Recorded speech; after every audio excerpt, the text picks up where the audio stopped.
I mean, the paradox of Formula One right now is just, it's staggering. We've got the fastest, most technologically complex cars on the planet, and they haven't moved a single inch in 30 days. Right, 30 days. But this empty April has sparked probably the most aggressive high-stakes arms race we've seen in the modern era of the sport. I mean, the tension in the paddock isn't just building, it's completely redlining right now. Yeah, absolutely. And we are so glad you were joining us for this deep dive into all the internal paddock data you've been asking us to break down. We're looking at a mountain of telemetry, internal technical directives straight from the FIA, and, all the underlying engineering data. And our mission today is really to decode all of that for you. We're getting you completely up to speed on these, frankly, explosive mid-season rule changes. Exactly. The fierce championship battles, the shifting tech, and exactly why this impending race in Miami is, well, it's poised to be the defining crucible of the entire 2026 season. So let's get into it. Yeah, to understand the sheer gravity of what is about to happen on the grid in Miami, we really have to look back at the last time these cars turned a wheel in anger. Which was the Japanese Grand Prix on March 29th. Right. And since then, the track has been entirely silent. The calendar just essentially cratered. It did.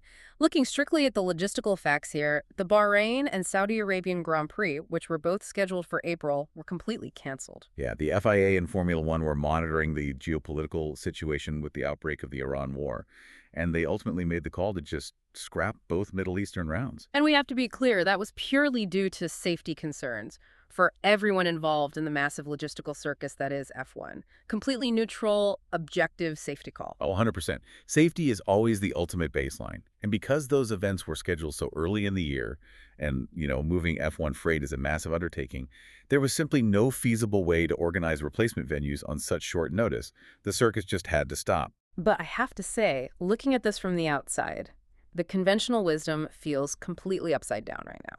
How so? Well, I mean, if I'm watching a rookie phenom like Kimi Antonelli win back-to-back races in China and Japan, he is riding this massive, unstoppable wave. If I am Mercedes, a 4-week pause feels like slamming the brakes on my own championship momentum, right? Doesn't an entire month away from the track absolutely ice a driver's rhythm? It absolutely disrupts the human rhythm, yeah, Oh. I'll give you that. But you have to remember that 2026 is a year defined by a massive, sweeping technical revolution. Right. The cars are brand new. Exactly, they're completely new concepts. Uh. So while the drivers might be pacing around their living rooms going crazy, a 1-month gap is actually a golden ticket for the thousands of engineers back at the factories. Because they finally have time to just breathe and actually look at the telemetry. More than just look at it, they are actively rewriting the DNA of these cars. I mean, think about those first 3 races in Australia, China, and Japan. Yeah. The teams were essentially flying blind. Yeah, they only had simulator data before that.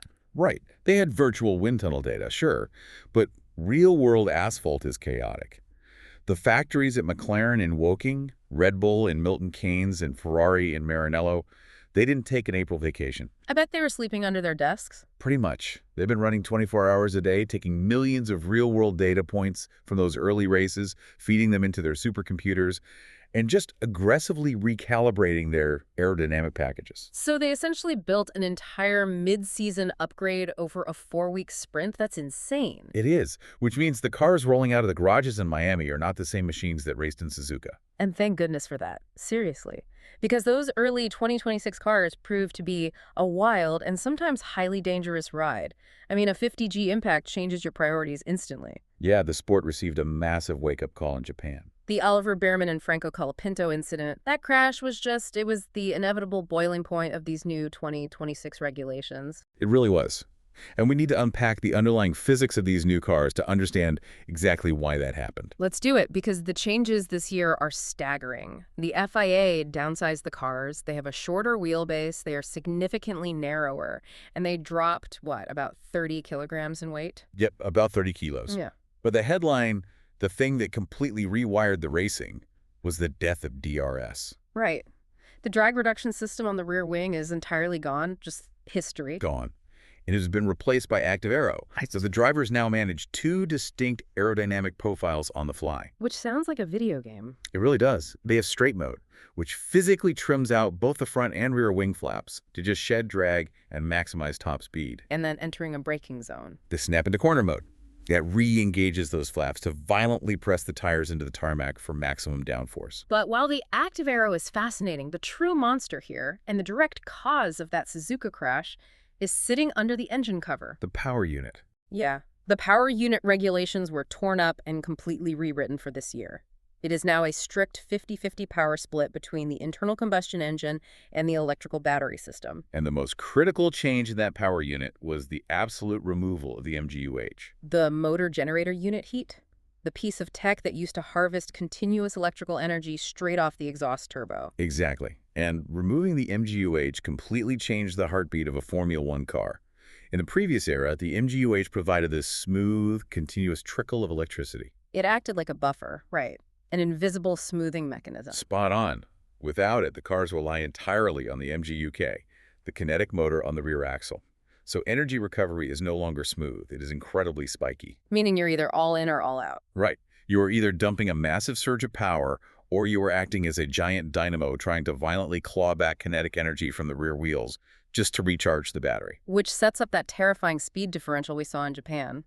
Franco Colapinto in the Alpine was in a phase where he desperately needed to harvest energy. Right, because his battery was depleted. And because he didn't have the MGU-H anymore, his car was essentially dragging its own drivetrain to generate electrical charge. He was artificially pulling his own speed down just to survive the next lap. He had to. Meanwhile, Oliver Biermann in the Haas was directly behind him, doing the exact opposite. He was pushing. Hard.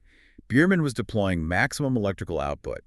And remember, the new rules allow for a staggering 470 brake horsepower, or 350 kilowatts of pure electrical deployment. So you have one driver actively resisting his own momentum to charge a battery, and the car 3 car lengths behind him is suddenly dumping 470 electric horsepower straight to the rear wheels. It's a lethal combination. It's like driving 80 miles an hour on the highway and the guy right in front of you suddenly rips the parking brake while you hit a nitrous button. The delta between their speeds was astronomically high. Biermann simply did not have the physical human reaction time required to avoid the Alpine.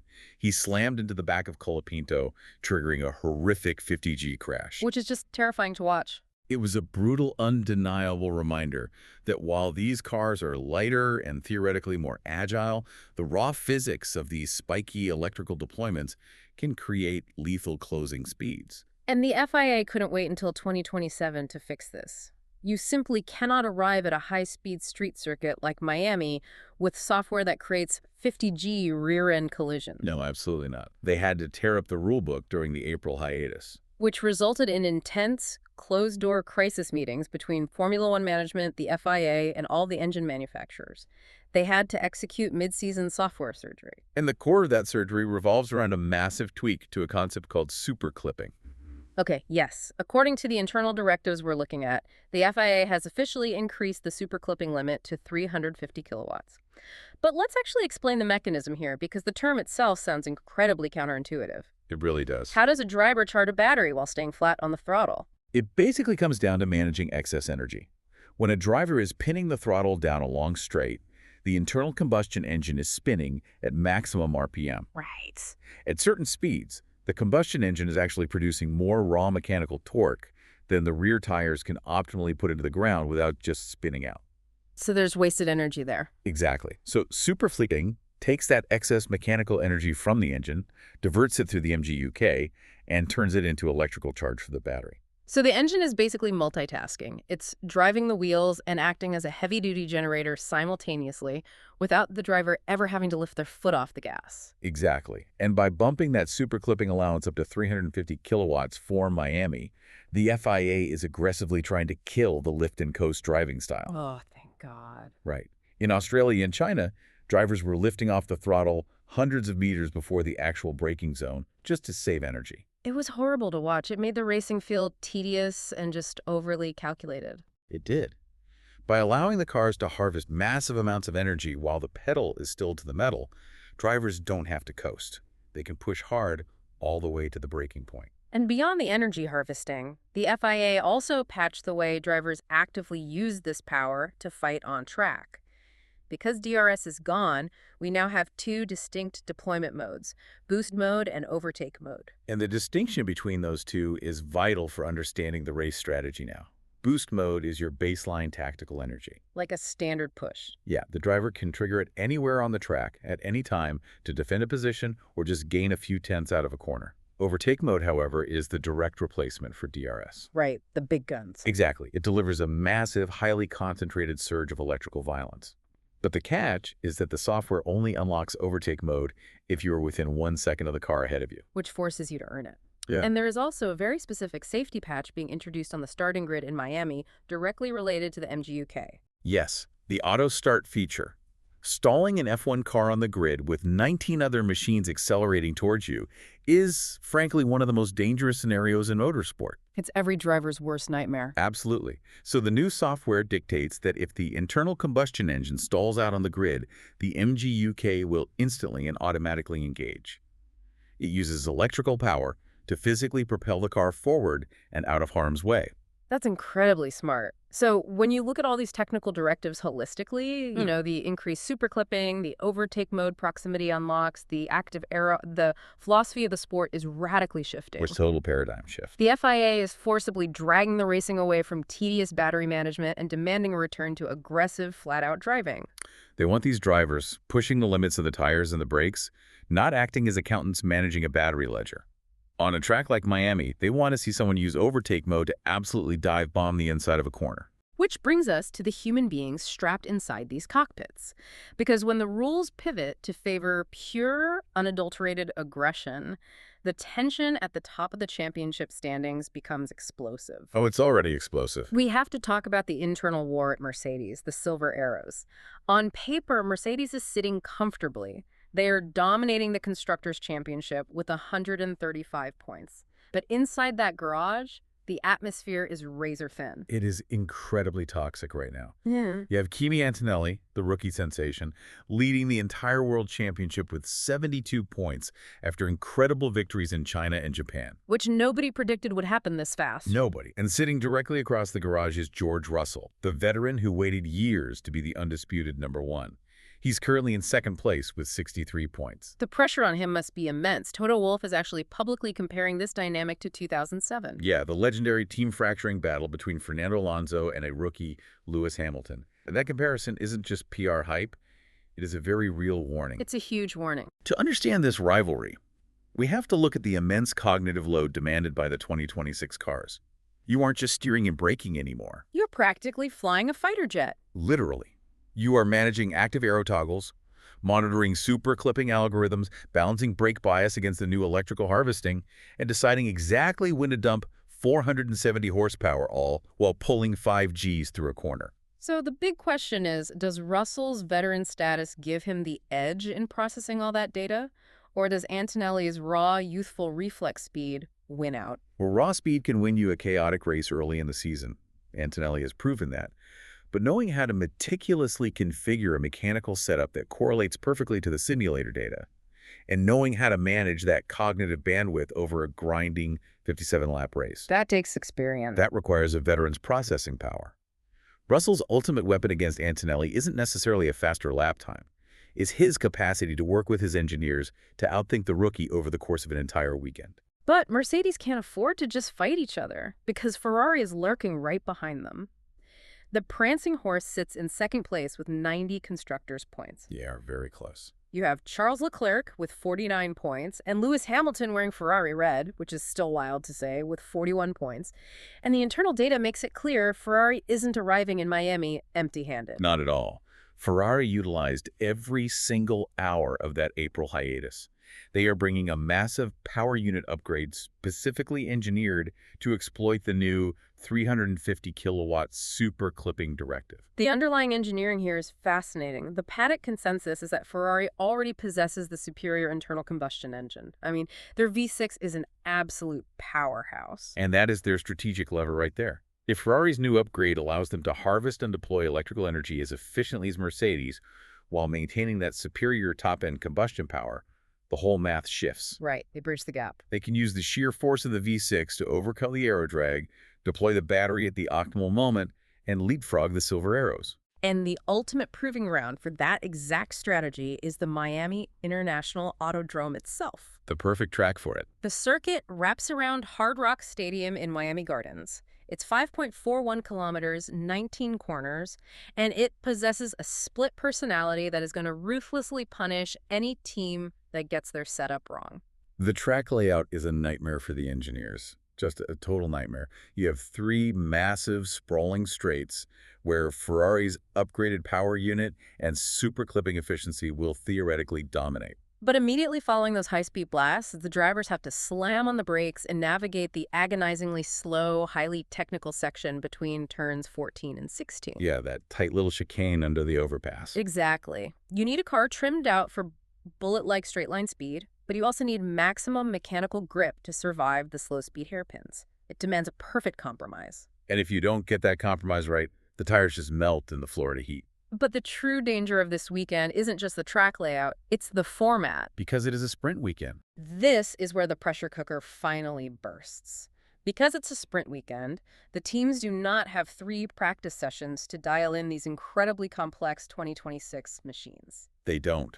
Yeah. The FIA did extend free practice 1 to 90 minutes to account for the new software updates, but think about the sheer volume of work required in that single hour and a half. It's impossible to get it all done. They have to validate a month's worth of blind simulator data against the actual physical reality of the hot Miami asphalt. Right. They have to test the entirely new aero packages they built during the hiatus.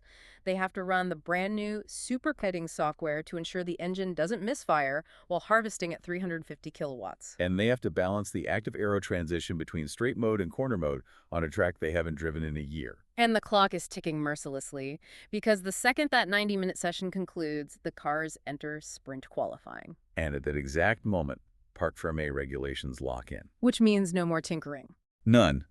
The teams are strictly prohibited from making any significant mechanical changes to the suspension or the aerodynamic setup for the rest of the 3-day event. It is a brutal trap. I mean, if the virtual wind tunnel data generated by the supercomputers in Woking or Maranello during April is even 1% off, if the car bounces unpredictably or the active aero balance is slightly wrong, Parc Fermé locks them into that broken setup. Your whole weekend is ruined before Friday dinner. You're just stuck driving a difficult car for 3 days. It heavily penalizes any team that relied purely on theory rather than robust, adaptable engineering. The driver and the pit wall that can adapt to the chaotic reality of the track fastest will be the ones holding the trophies on Sunday. Absolutely. We are looking at a weekend with the absolute highest stakes imaginable. Formula One is returning from a tense month-long hiatus. We have completely revamped spiky energy rules designed to neutralize a terrifying 50G safety flaw. We have a grueling sprint format that demands utter perfection from minute one, and we have a championship battle at Mercedes and Ferrari that threatens to tear both teams apart. It really is the ultimate synthesis of human limitation and technological ambition. So when you watch the onboard cameras this Sunday, watch the driver's hands. Watch them toggle the active aero, deploy the boost modes, and wrestle with 470 electrical horsepower snapping at the rear axle. It's going to be violent. It leaves you with a lingering, provocative question based on everything we've looked at today. With complex energy harvesting happening invisibly while the driver is flat on the gas, mid-season software patches dictated by the FIA to prevent crashes, and entire race setups locked in by factory simulator data before the weekend even really begins. Are we currently watching a world championship decided by the bravest driver behind the wheel or by the smartest software engineer sitting in a dark room miles away from the track? It really forces us to ask where the machine ends and the athlete begins. The silent hiatus is officially over. The data has been loaded. The grid is set. We'll see you at the finish line.